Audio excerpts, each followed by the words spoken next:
আমার স্বামী আমাকে বিয়ে করেছে। তার বাবার মন রক্ষার্থে, কিন্তু আমাকে তার পছন্দ না। এটা আমি বিয়ের আগে জানতাম না। আমার স্বামী বাসায় একটা কাজের মেয়ে ছিল। আমার স্বামী আমার হাতের চা খেত না। সব সময় কাজের মেয়ের হাতে তৈরি করা চা খেত। আমি মনে মনে চিন্তা করলাম, আমার স্বামী কাজের মেয়ের হাতে তৈরি করা চা খেতে চাই কেন? আমিও তো ভালো করে চা বানাতে পারি। একদিন আমার স্বামী রুমে গিয়ে যা দেখলাম তা দেখে আমি জ্ঞান হারিয়ে ফেললাম। মূল বিষয়টা তাহলে বলি, আমায় একটা কাজ দেবেন। আমি সব কাজ করতে পারবো, আর আমায় বেতনও কম দিবেন। মেয়েটার মুখ দেখে মনে হয় 23 দিন পেটে কিছু যায়নি। বয়স খুব বেশি হলেও বাক্সের কাছাকাছি হবে। বাইরে জ্বরও হচ্ছে খুব, মাঝে মাঝে বাস করছে। চেহারা হালকা শুকনো মনে হলেও লাবণ্যতা হারিয়ে যায়নি। মেয়েটি দেখতে অনেক সুন্দর, চেহারায় একটা মায়া আছে। মোল্লাবাড়ির বরকতির সেই মায়া থেকে রক্ষা পেলেন না। তার মনে মেয়েটার জন্য অদ্ভুত একটা অনুভূতি জন্ম হয়। তিনি বললেন, তুমি কি রান্না করতে পারো? জি, পারি। ঠিক আছে, আমার ছেলের বিয়ে, রান্নার জন্য লোক নেওয়া হয়েছে। তুমি তাদের হাতে হাতে সাহায্য করবে, পাশাপাশি অন্যান্য যে কাজগুলো রয়েছে সেগুলো করবে।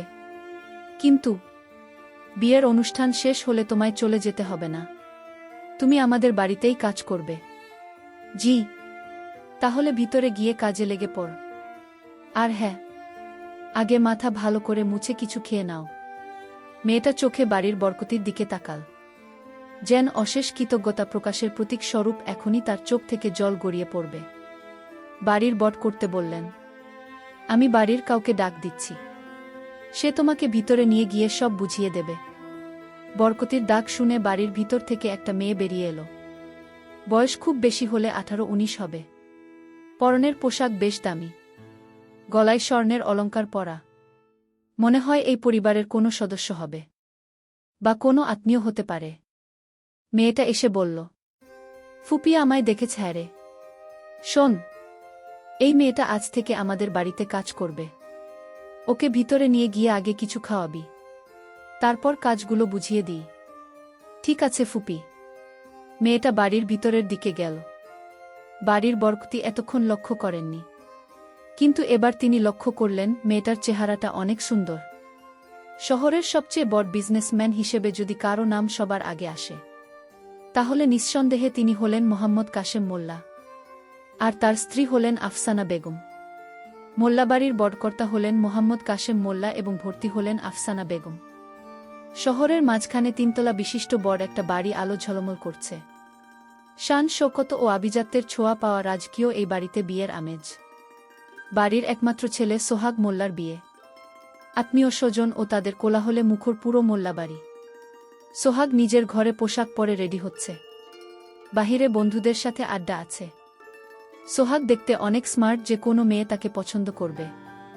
তার বয়স 25 পেরিয়েছে, 2 মাস আগেই 25তম বার ধরে চলে গেছে। স্টাইল করা মাথার চুলে তো কোনো কথাই নেই। সোহাগ তাড়াতাড়ি নিজের ঘর থেকে বেরিয়ে এলো। তাকে এইভাবে অবস্থায় দেখে বৃষ্টিই বলল, এভাবে সেজেগুজে কোথায় যাওয়া হচ্ছে? সোহাগ তাড়াহুড়োর মধ্যে উত্তর দিল, ফ্যানদের মিট করতে যাচ্ছি। মা কোথায়? বাহিরে। ওকে, বাই। বৃষ্টির সোহাগের নিজের বোন, কিন্তু সে মেয়ে হওয়ায় বাবা মায়ের কাছে খুব একটা গুরুত্ব পায়নি। বৃষ্টির বিয়ে হয়েছে 2 বছর হল। সোহাগের মা আফসানা বেগম মানে বাড়ির বরকতি বাইরে বসে আছেন। বাড়ির বাইরে বসার একটা জায়গা রয়েছে, তিনি সেখানেই রয়েছেন। সোহাগ দিয়ে তাকে পিছন থেকে জড়িয়ে ধরে বলল, মা আমি একটু ফ্যানদের মিট করতে যাচ্ছি, আর 2 দিন পর তোমার বিয়ে। আজ আবার কিসের ফ্রেন্ড? সবাই তো এখানেই রয়েছে। মা ওরা বিদেশ থেকে আসছে, ওদের মৃত্যু করতেই হবে। তাছাড়া কোম্পানির একটা ডিলও রয়েছে। বা ছেলে শুধু কোম্পানি নিয়ে থাকো। আমি কিন্তু স্পষ্ট বলে দিচ্ছি, সোহাগ বিয়ের পর অবন্তীকে সময় দিতে হবে। ওহ মা, তুমিও না, যাও, কিন্তু সাবধানে। সোহাগ গাড়ি নিয়ে বেরিয়ে গেল। আফসানা বেগম বসে থাকলেন। তিনি একাই রয়েছেন। এমনিতেই তিনি একা সময় কাটাতে বেশি পছন্দ করেন। বাড়ির কর্তা কাশেম মোল্লা এখন অফিসে রয়েছেন। জরুরি একটা মিটিং অ্যাটেন্ড করেছেন তিনি। কাশেম মোল্লা নিজের পরিবারকে ভালোবাসেন। কিন্তু তিনি বিজনেসের পিছনে অধিক সময় ব্যয় করেন। সোহাগ ও তার মতোই হয়েছে।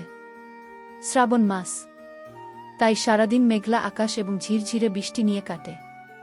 মাঝখানে আকাশ ভেঙে ঢল নামে, সাথে বিদ্যুৎ চমকানোর কানে তালা লাগার শব্দ।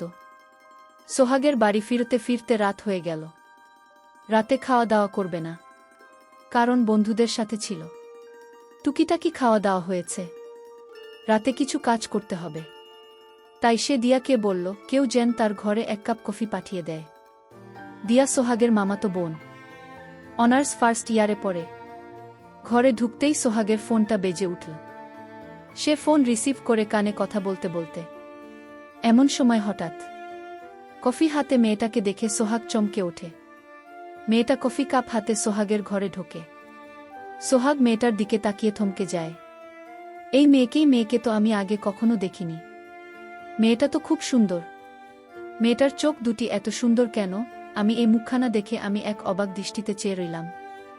মাশা আল্লাহ, আল্লাহর কি অপরূপ সৃষ্টি! আমার কাছে মনে হচ্ছে পৃথিবীর সমস্ত সৌন্দর্য মেয়েটির চেহারার ভিতর দিয়ে দিয়েছে। আল্লাহ যেন নিজ হাতে তাকে তৈরি করেছেন।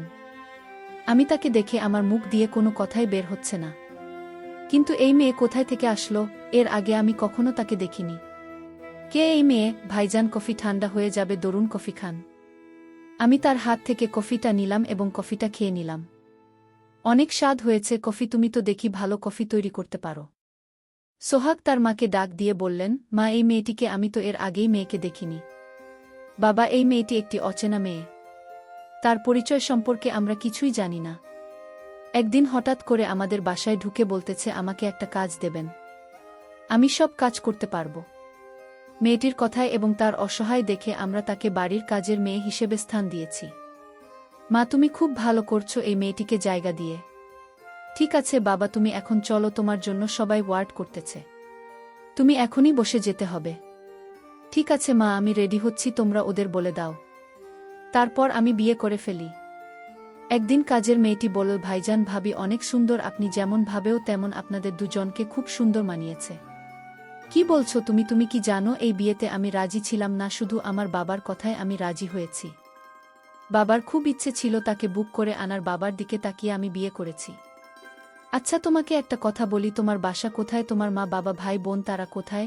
ভাইজান, আমি কিছুই জানি না। আমার ছোটবেলা থেকে বড় হয়েছি একটা অনাথ আশ্রমে। আমার জন্মের পর আমার মা বাবা কাউকে দেখিনি।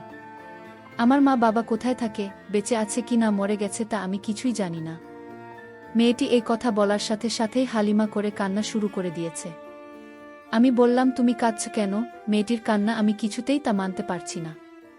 মেয়েটিকে বললাম, তুমি কেঁদো না, তুমি এই বাড়িতে থাকবে। তোমার যখন যা প্রয়োজন হবে আমাকে বলবে, আমি এনে দেব, ঠিক আছে? এখন আর কেঁদো না। আচ্ছা, তোমার নামটা কি? যেহেতু তুমি বাড়িতে আছো সেহেতু তোমার নামটা জানা দরকার, তোমায় কি নামে ডাকবো? মেয়েটি বলল, দেখুন ভাইজান, আমার নাম অনাথ আশ্রমে সবাই মমিনা ডাকত। আচ্ছা ঠিক আছে, এখন থেকে তোমাকে মমিনা ডাকব। আচ্ছা যাও, এখন গিয়ে ঘুমাও। পরদিন সকালে দেখি ভাইজান ভাবের সঙ্গে কি নিয়ে যেন কথা কাটাকাটি করতেছে। আমি আড়াল থেকে শুনতে তাদের সব কথা শুনছিলাম। সোহাগ ভাইয়া বলছে, আমি তোমাকে বিয়ে করতে চাইনি। তোমার বাবা আর আমার বাবা আমাদের দিয়ে দিয়েছে। তুমি এসব কি বলছো? তার মানে তুমি আমায় পছন্দ করে বিয়ে করনি? না, আমি তোমাকে পছন্দ করে বিয়ে করিনি। আমার বাবার কারণে আমি তোমাকে বিয়ে করেছি। তাহলে তুমি আমায় বিয়ে করলে কেন? এখন আমার কি হবে? তোমার কি হবে তা আমি কিছুই জানি না। আমি ঘুমাতে গেলাম। এই বলে সোহাগ ভাইয়া তার রুমে ঘুমাতে গেল। আর ভাবি তার রুমে একা একা বসে কান্না করছে। আমি ভাবিকে জিজ্ঞেস করলাম, ভাবি তুমি কাঁদছো কেন? আর বলিস না তো, সোহাগ ভাই নাকি আমায় পছন্দ করে বিয়ে করেনি, বিয়ে করেছে তার বাবার জবরদস্তিতে। এখন আমি এই বাড়িতে থেকে কি করব, যেখানে আমার স্বামীর মর্যাদা পাব না? উঠতে বসতে নানা কথা বলবে, তা আমি কিছুতেই সহ্য করতে পারব না। মমিনা, এখন আমি কি করব? ভাবি, আপনি কোনো চিন্তা করবেন না, সব ঠিক হইয়া যাইব। সোহাগের দাঁত দিল, মমিনা তুমি আমার জন্য 1 কাপ চা বানিয়ে নিয়ে আসো। ঠিক আছে ভাবি, আমি চাই, ভাইজান চা বানিয়ে নিতে বলছে। ঠিক আছে যাও। নিজের বুকে রেখে কাজের মেয়েকে বলছে চা বানিয়ে নেওয়ার জন্য। হায়রে কপাল! কাজের মেয়েটি সোহাগের ঘরে চা নিয়ে গেল।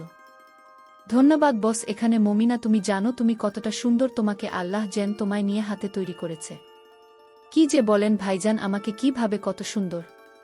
দূরের কথা বলো না, ওকে আমার ভালো লাগে না। ভাইজান, আমি যাই করি যাই বা আর কিছুক্ষণ বস। তোমাকে একটা কথা বলতে চাই। কি কথা ভাইজান? এই মুহূর্তে ডাক পড়ল, কাজের মেয়েটি কোথায় গেল? মা ডাকছে আমায়, আমি যাই। ঠিক আছে। এদিকে তার বিয়ে করা স্ত্রী বলল, আপনি নাস্তা করবেন না? নাস্তা করতে আসেন। সোহাগ তার উত্তরে বলল, আমার খিদে নেই, তুমি খেয়ে নাও। এই কথা বলে সোহাগ ঘর থেকে বের হয়ে গেল। আমার স্ত্রী মায়ের কাছে গিয়ে নালিশ করে বলল, আপনার ছেলে আমার কোনো কথাই শোনে না, এমনকি আমার সাথে সময় ব্যয় না। কি বলছো বোমা? এ কথা তুমি আমায় আরও আগে বলনি কেন? আজ বাড়িতে আসুক। রাতে যখন সোহাগ ঘরে আসলো তখন তার মা জিজ্ঞেস করলেন, বোমার কোনো কথা রাখো না কেন? বৌমাকে তোমার পছন্দ হয়নি? না না, তুমি তোমার বৌমাকে নিয়ে তুমি থাকো। কেন বাবা, তুমি তো বিয়ের আগে এমন ছিল না, এখন এমন হলে কেন? কি হয়েছে তোমার? আমার কিছুই হয়নি মা, আমি ঠিক আছি। মা, আমি ঘুমাব, ডিস্টার্ব করো না তো। সোহাগ তার রুমে গিয়ে মমিনাকে ডাকল, মমিনা, এক কাপ চা দেবে আমায়? জি ভাইজান, আমি জানি, আসছি। সোহাগ ভাই রুমে চা নিয়ে যেতে বল, বস মনিনা। না ভাইজান, আমি বসবো না, আমার কাজ আছে, ঘরে রান্না বান্না করতে হবে। আরে রাখো তুমি কাজ, আমি তোমায় একটা কথা বলতে চাই। উদ্দিন মায়ের জন্য বলতে পারিনি। বলেন ভাইজান, কি বলবেন? মমিনা, আমি তোমাকে বিয়ে করতে চাই, তোমার কোনো আপত্তি আছে? ভাইজান, কি বলছেন? আপনার কি মাথা ঠিক আছে? আমি একটা সামান্য কাজের মেয়ে, আমি অনাথ আশ্রমে বড় হয়েছি, আর বিপদে পড়ে আপনার বাসার কাজের মেয়ে হিসেবে আমাকে আপনার বাবা মা আমাকে জায়গা দিয়েছে। আমি কি আর আপনি কি? মমিনা, আমি কিছুই বুঝি না, তুমি কি, তোমার পরিচয় কি? আমার কিছুই জানার দরকার নেই। আমি তোমাকে বিয়ে করে আমার ঘরের আজ রানী করে রাখব।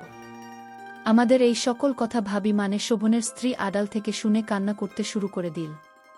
কান্না করতে করতে তার রুমে গেল, বিছানায় শুয়ে শুয়ে কান্না করতে লাগল। এমতাবস্থায় সোহাগের মা বৌমাকে কান্না করতে দেখে জিজ্ঞেস করল, কি হয়েছে বৌমা, তুমি এভাবে কাঁদছ কেন? এভাবে কেন কাঁদছি? আমার সাথে আসুন, দেখুন নিজে চোখে, কাজের মেয়ের সাথে আপনার ছেলে রোম্যান্টিক গল্প করছে, তাকে সে বিয়ে করতে চায়। আমি তাদের সব কথা শুনেছি। সোহাগের মা রাগান্বিত হয়ে ডাক দিল, এই মেয়ে কাজের মেয়ে, আমি তোকে আমার বাড়িতে জায়গা দিয়ে কি ভুল করেছি? তুই আমার ছেলের সাথে গল্প করার জন্য এখানে এনেছি, আমার ছেলেকে বিয়ে করার স্বপ্ন দেখছিস? না না, আমি আপনার ছেলেকে বিয়ে করতে চাইনি, আপনার ছেলে আমাকে বিয়ে করতে চায়। এই কথা বলতে সোহাগের মা আমাকে একটা থাপ্পড় মেরে বলে বের হয় আমার বাড়ি থেকে। সোহাগ তখন বলল, মা, মমিনা এই বাড়িতেই থাকবে। মমিনাকে আমি ভালোবাসি মা, আমি তাকে বিয়ে করে এই বাড়িতে রাখতে চাই, আমি তা কিছুতেই হতে দেব না। আমি বেঁচে থাকতে মা চোখ, তুই আমাকে মা বলে ডাকবে না। মায়ের কথা শুনে সোহাগ স্তব্ধ হয়ে গেল। ঠিক আছে মা, আমি বাড়িতে থাকব না। মমিনা বল, ভাইজান, আমার জন্য আপনি বাড়িতে থাকবেন না কেন? আপনি থাকেন, আমি বাড়ি থেকে চলে যাচ্ছি। না আমি না, তুমি থাকো।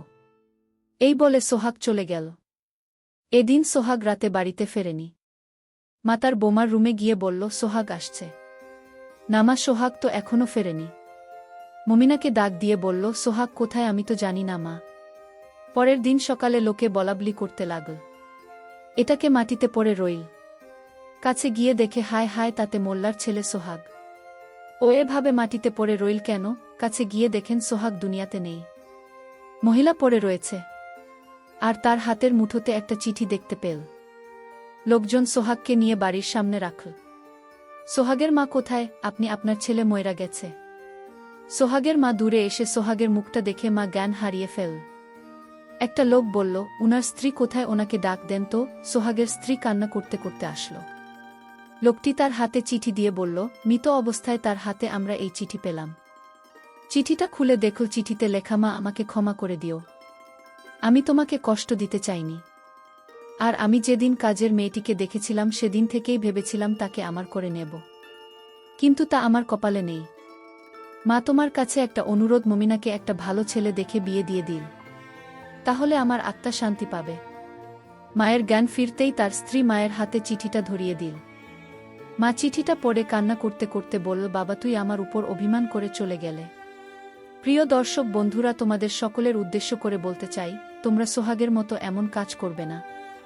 ভালোবাসার জন্য এভাবে নিজেকে শেষ করতে নেই, তাহলে আখেরাত এবং দুনিয়া দুটোই হারাবে।